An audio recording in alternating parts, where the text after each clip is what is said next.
바르고 고든 대학자 이황, 글 양대승, 그림 한재선.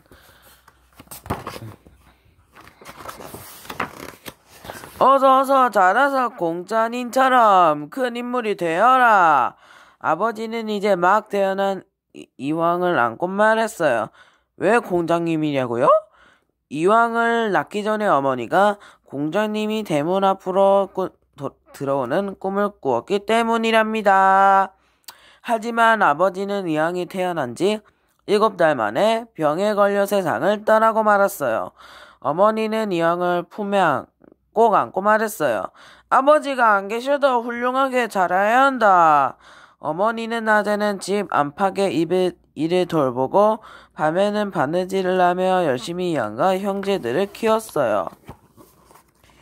이황은 삼촌인 이유에게 글을 배웠는데 잠시도 손에서 책을 놓지 않았어요. 그런 이황에게 어머니가 말했어요. 얘야, 너는 공부뿐만 아니라 몸가짐도 바르게 해야 한다. 그러지 않으면 사람들이 아비가 없는 자식이라고 손가락질을 하게 되었다. 어미 말이 무슨 뜻인지 알겠느냐? 예, 어머니. 이황은 어머니의 말을 마음속 깊이 새겼어요. 마을 사람들은 모두 이황을 칭찬했지요. 어린 것이 어쩌면 저희 기특할까? 글쎄 말이에요. 게다가 얼마나 듬직한지 몰라요.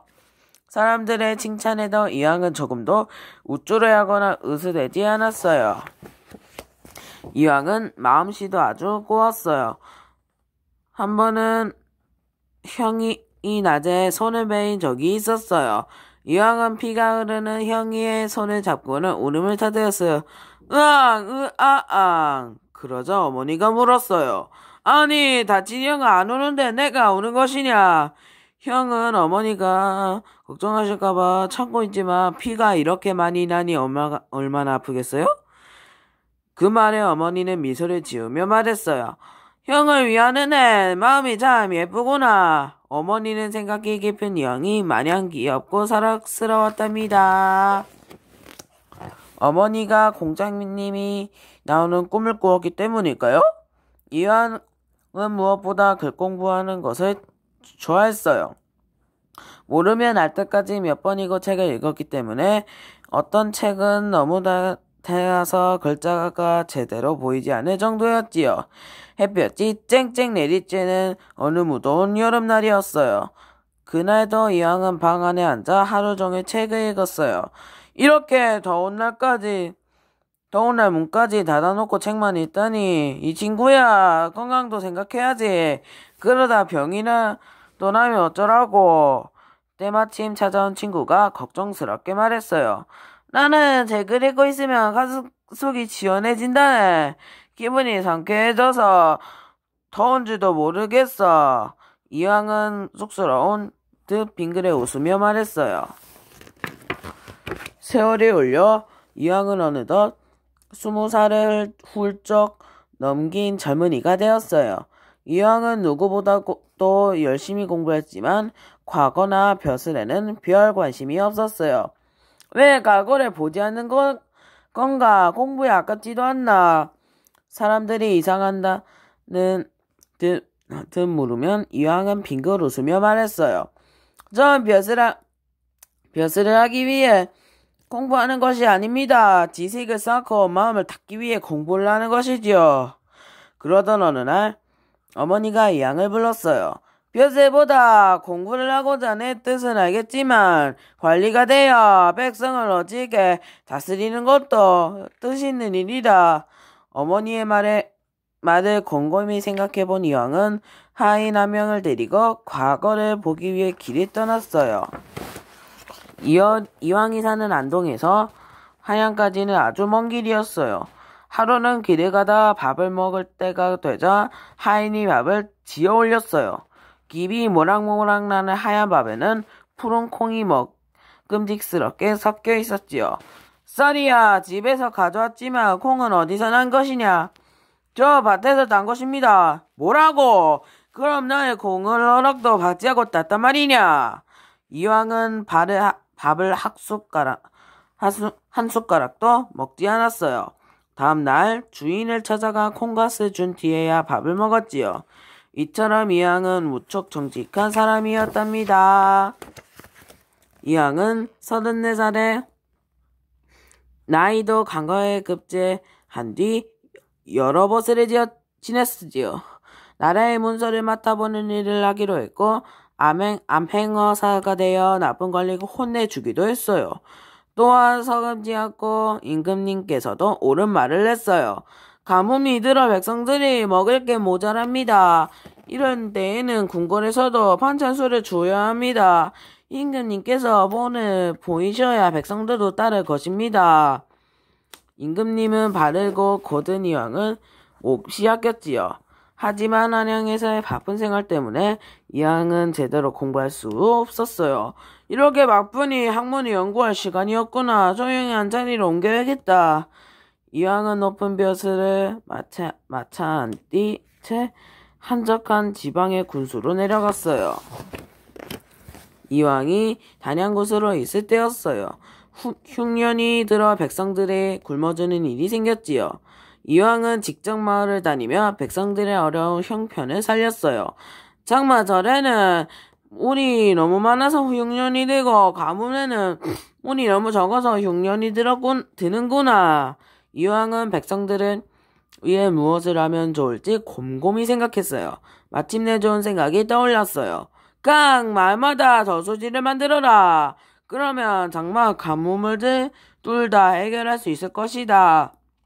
이왕은 백성들과 함께 저수지를 만들었어요. 저수지는 백성들에게 큰 힘이 되었지요. 그 뒤 이왕은 풍기군수로 가게 되었어요. 풍기에는 백운동 사원이 있었는데 군수가 원장을 맡아야 했지요. 이 무렵 이왕은 교육에도 관심이 많았어요. 과거 시험 준비만 하는 것은 진정으로 아무를 하는 게 아니야. 선비들이 자유롭게 공부할 수 있는 서원이 많아져야 해. 이왕은 곧바로 임금님께 글을 올렸어요. 제대로 된 서원이 있어야 학문이 발전할 수 있습니다. 임금님은 이왕의 뜻대로 백운동 서원이 잘 될 수 있도록 여러 가지 책과 땅과 노비를 내려주었어요. 그뿐만 아니라 소수서원이라는 이름을 새긴 현판도 내려주었지요. 이때부터 우리나라에는 서원이 하나둘씩 생겨나게 되었고 우리나라의 학문은 점점 발전했어요. 얼마 뒤 이왕은 성균관이 대사성이 되었어요. 그런데 성균관의 학생들은 학문보다는 벼슬에 더 관심이 있었어요. 이것을 알고 이왕이 학생들을 조용히 타일렀지요. 선비에게 가장 중요한 것은 내일을 실천하는 것이다. 부모님을 모시듯 윗사람을 공경하고 겸손한 마음과 나라에 충성하는 마음을 길러야 한다. 예의를 실천해야 훌륭한 관리도 될 수 있는 것이다. 그 말을 들은 성균관 학생들은 자신들의 잘못된 생각을 바로잡아준 이왕은 진정한 스승으로 생각하며 받들기 시작했어요. 어느덧 이왕은 나이가 들어 벼슬을 내놓고 고향으로 돌아왔어요. 그러자 사람들이 이왕의 가르침을 받기 위해 몰려들었지요. 나를 찾아온 사람들인데 당연히 만나야지. 이왕은 조금도 싫어하지 않고 사람들을 맞아들었어요. 그리고 도산상을 지어 제자들을 가르치기 시작했지요. 이왕은 한 번도 실증을 내거나 귀찮아하지 않고 언제나 공손한 태도로 제자들을 대했어요. 아무리 나이가 어린 제자라도 함부로 이름을 부르거나 반말을 하지 않았답니다. 이왕은 제자들을 가르치면서 자신이 연구한 것을 여러 권의 책으로 펴냈어요. 어느 날 이왕은 편지를 한 통 받았어요. 한 선비가 이왕의 학서에 반대하는 내용은 적은 편지였지요. 선생님께서 말씀하신 것 가운데 잘못된 점이 있습니다. 그 사람은 33살밖에 안 된 기대승이라는 젊은 선비였답니다. 그때 아랫사람이 윗사람이 학설에 반대하는 것은 흔한 일이 아니었어요. 더군다나 이항은 조선을 대표하는 대학자였으니 감히 그런 일은 누구도 상상할 수 없었지요. 하지만 이왕은 기대서는 꾸짖기는커녕 저성껏 답장을 써서 보냈어요. 그 뒤 두 사람은 8년 동안 편지를 주고받으며 학문을 이야기했어요. 그래, 이 점은 내가 좀 더 생각해봐야 했구나. 젊은 사람에게도 배울 곳이 많아. 이장은 대학자였지만 조금도 으스대지 않았어요. 자기 생각에 조금이라도 잘못된 점이 있다면 겸손히 받아들였지요. 이왕에게는 학문을 연구하는 것이 가장 큰 기쁨이었지요.